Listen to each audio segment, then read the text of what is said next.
Hello everybody. It's Heather, the expat entrepreneur, waiting for the live to start. Just wait for the circle. Hello everybody. It's Heather, the expat entrepreneur. Welcome to the 13th episode of the Legit eBiz show. Wow, I can't believe how fast this time is going by. It's incredible. And I have a really interesting and special topic to share with you today. And I'm going to talk about something called sufficient motivation and how it can apply to so many different areas of our life, but especially how it relates to the world of online business and you wanting to start a business. So, for those who've joined in, I'd like you to just welcome, first of all, I'd like to say welcome to you and stick around to the end because I think that you're going to find this information to be really interesting and valuable and something that you can apply to a lot of areas of your life. And one thing I wanted to mention to you as well, just as I get started here, I'm going to be running another challenge again starting on June 7th. It's coming really, really quickly. And I'll put a link in the below the video here. But for anybody, any of my, especially my expat women out there who are thinking about starting a business, this is something you should definitely take part in. It's a free 5-day challenge. And what we do is map your business personality type.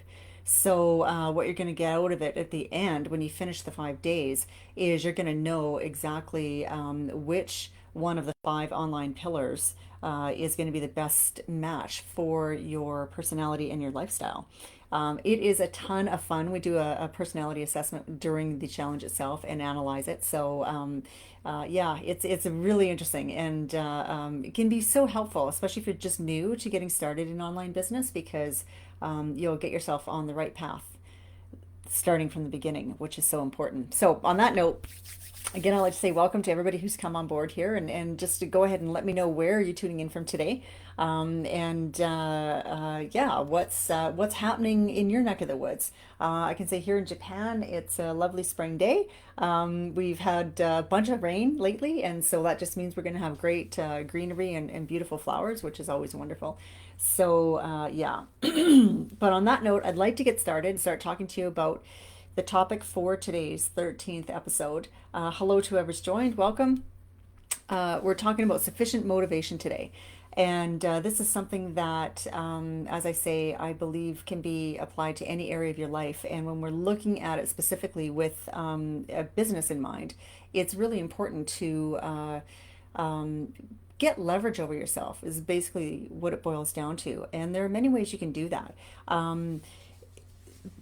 Reframing how you look at a thing, at an obstacle, at a challenge, at a difficult task, at a habit you want to change or break or make, or setting a new goal, like any change in behavior, is hard because we're wired to want to stay where we're at. That's the way that our subconscious works, and that's what's kept us safe for hundreds of millions of years, and keeping us from danger, imminent danger, because there's something inside of us that just holds you back when you're about to go into a new territory. It's a primitive brain is what's happening there, and it hasn't evolved with that part of it hasn't evolved with to figure out the difference between what's actually happening in reality and what's just happening in your mind. And that's why when people are having anxiety attacks, oftentimes you can utilize the same strategies to lessen or reduce or overcome them entirely, that you would to get yourself and to move beyond an uncomfortable position that you're in. The truth is, your subconscious mind, it doesn't know the difference between fact or reality. So if you're having an anxiety attack or you're actually super, super excited about something, it can present exactly the same way in the body physically.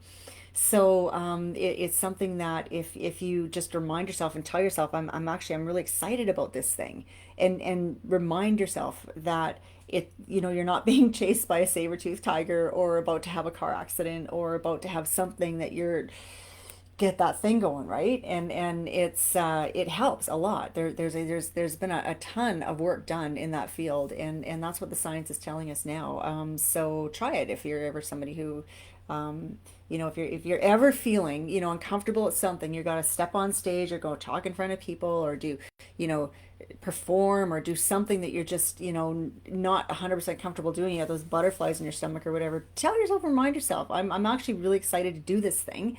And that's the feeling that I'm feeling. That's what's happening. And it'll help you be in a better position to actually deliver and do what you need to do. But back to the topic at hand, the sufficient motivation. So, what do I mean when I say you've got to get leverage over yourself? I'm going to use a recent conversation that I've had with a friend as an example because I think it's something that can relate, that everybody can relate to. So, she's found herself in a position where, after all this time with COVID and whatnot, and everything we've all had to endure, and the restrictions on our life, where she's got a little extra around the midsection, and her doctors have said you got to get going and get doing some exercise, and it's a bit of a hard one to get over, right? Because she's not been doing it, and she wants to, but and I made a whole bunch of different suggestions to her of potential ways that she could approach it. And it just was like, no, that won't work because of this, and I don't like that idea because of this one. Or I've tried that before, and it just never. You don't understand how it is for me, right? All the same things that you say to yourself in your own mind. And I started laughing because I had recently had a conversation with my husband about a bread maker of all things. And I've got this bread maker that I was gifted when one of my dear expat friends left Japan for her next destination abroad. And she had this bread maker, and she's like, here. And I thought, yes, thank you. I totally want to start making bread. And I've had it. I mean, I'm sure it's been a couple years. And anyway, my husband was saying to me, you've not made, have you made one loaf of bread in a bread maker? And I'm like, actually, no, I haven't. But what you don't understand is that I wasn't sufficiently motivated. And I am now because I've just become aware of this. I'm going to totally digress here, but I've just become aware of this whole thing with seed oil, SEED oil, seed oils that are not good for us. When they make oil out of seeds, they have to put it through a process that takes something that's a solid and turns it into a liquid. And that's not good for the human body. And if you then take that oil and reheat it, it actually becomes toxic in certain levels. I'm no expert, I'm no doctor. This is my, uh, down and dirty explanation of it. But anyway, when I learned about that, I was sufficiently then motivated to consider all the things that I've got all this oil in it and what can I do to make it easier and better for myself. And one of those things is making my own pasta and making my own bread. So I am now sufficiently motivated to use that bread maker, and I will be making my own bread. But this is a story I told my friend who wants to start the exercising, right? And we both laughed a little bit, and it really, that's what it comes down to. Whatever the changes you want to make in your life, it's going to be difficult because you're not already doing it. And unless it's a change like to be to something really easy or something you absolutely love to do, or it's almost always going to be difficult, a difficult transition to get to that point. So being sufficiently motivated and getting leverage on yourself is something that can be enormously helpful for you to get that result and get that thing and do that thing. And one of the ways you can do that is to reframe in your mind and what it means for you to continue to live with the negative result that you have. And this is a Tony Robbins technique from way back. That's one of the suggestions that he makes, and I think it's so brilliant because if you can make it more painful for you to continue to live with the condition that you don't like, then the pain of making the change, that's what will enable you to make that change consistently. So, in the case of my friend, she's got to come around to the fact of being disliking the extra poundage more than she dislikes the idea of doing whatever the workout is going to be in her case. So how can this relate to business? Giving yourself sufficient motivation in so many different ways. It can be getting it started, or choosing a new strategy, or maybe even making a pivot and changing to a different business model altogether. But finding a way to get that leverage over yourself so that you can make that change that you know you need to make. And there's a lot of different ways that you can get that leverage. One of them is looking at, like I say, reframing and giving yourself more pain of staying in the place that you're at. And that, I think, is once you get used to it and you start doing it more and more and more, it becomes easy to, you don't even hardly have to think about it. It's like, well, yeah. And it's a super, super effective strategy. Another thing you can do is set things up around in your environment so that you are um, basically seeing constant reminders of what you're wanting to do and what direction you're wanting to go. And taking little tiny steps toward it every day, as opposed to just trying to do that big monumental thing. Like, instead of me thinking I'm going to go and start making, 3 or 4 loaves of bread every week in this new bread maker, maybe I'm going to start leaving out the ingredients and have it ready to go beside the machine, right? And then I'm going to see that on a repeated basis and remind myself that's what I want to do. And I'm going to end up making that bread. It's a similar thing when you want to start doing an exercise or working out or getting in better shape. If you start leaving your workout clothes out by your bed at night, or make an appointment to go to the gym, get a membership, sign up for a free trial on a virtual app. Do these little tiny things that you can do every day that make you feel that you're successful and making strides toward the goal that you want to achieve.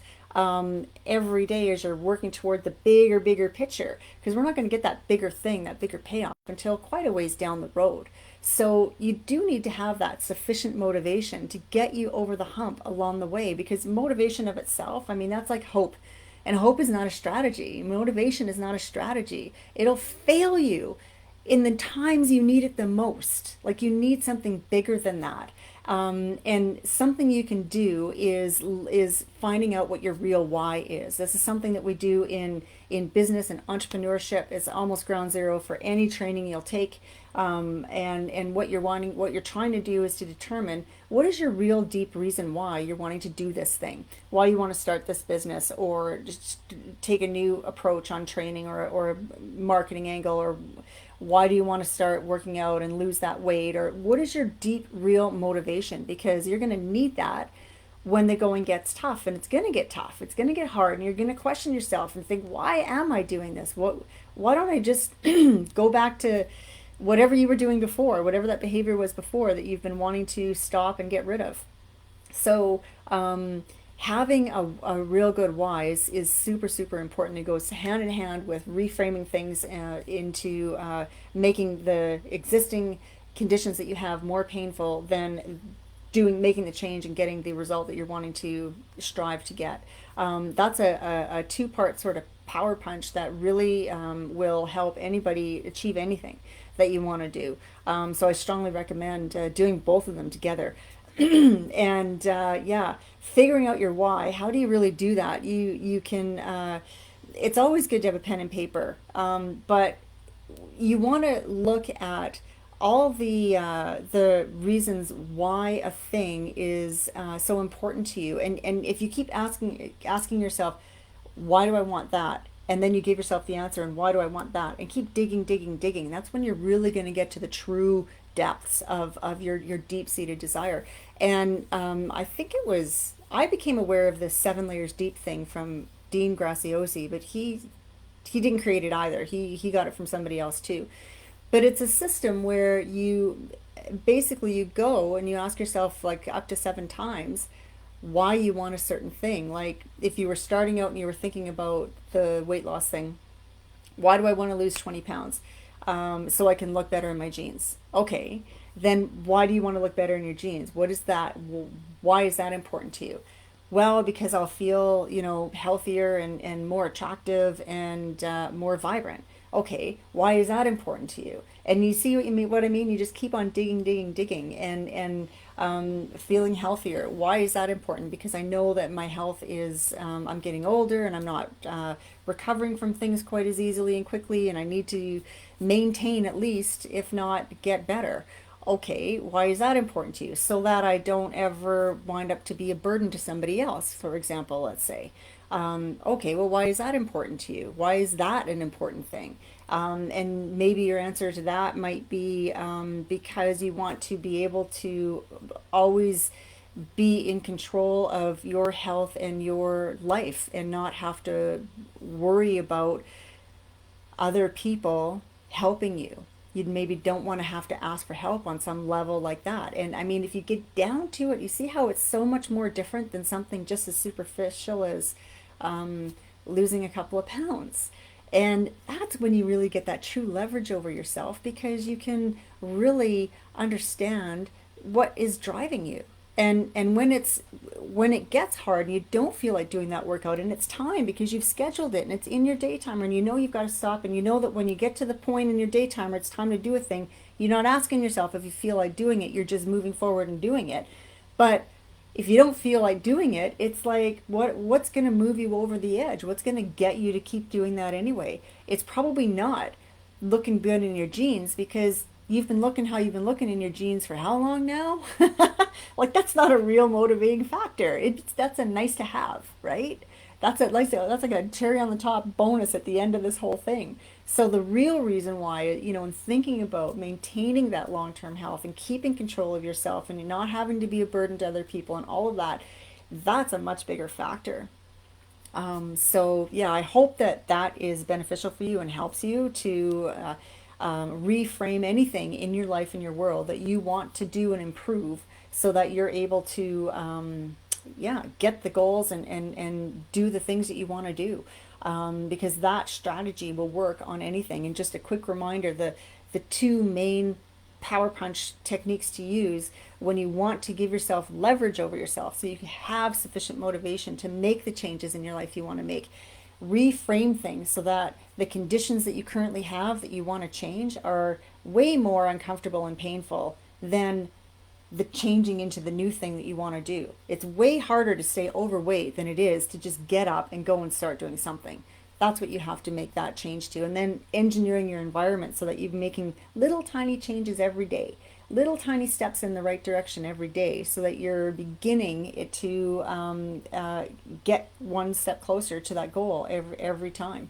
And reminding yourself constantly, because there's clues all over the place of what it is you're trying to work on and do. So hopefully those two things help you tremendously. I believe that they will if you actually really apply them. And that third last idea was to really dig down deep and find out what is your true motivation for wanting to change, your true real reason for wanting to start the business, lose the weight, change the relationship, quit smoking, quit, add in healthier eating habits, whatever it is. What is the real reason why? So yeah, hopefully that helps. And I just will finish off by saying a reminder as well. I'm going to put the link in underneath this video, but there's another challenge starting on the 7th of June, and it is called Map Your Business Personality Type. And all expat women are welcome. All women are welcome. And we're going to take a week to delve into figuring out what your personal assessment is and how that relates to the 5 pillars of online business. So by the end of it, we're going to know exactly which one of these pillars, or two possibly, you are best suited to be in for your business. So it's a great place to start, or a great place to move to if you're looking to possibly make a change or a pivot in your business as it is now. So on that note, I will leave you today and say thank you very much again for tuning in for the 13th episode of the Legit eBiz Show. And I'll look forward to coming at you again next week with another exciting topic yet to be disclosed. Maybe it'll be from outside, because we're getting some really gorgeous flowers and stuff to experience here in Japan. So I'd love to share that with you as well. So on that note, I will say have a wonderful weekend, everybody, and take good care. Stay safe out there. Bye, everyone.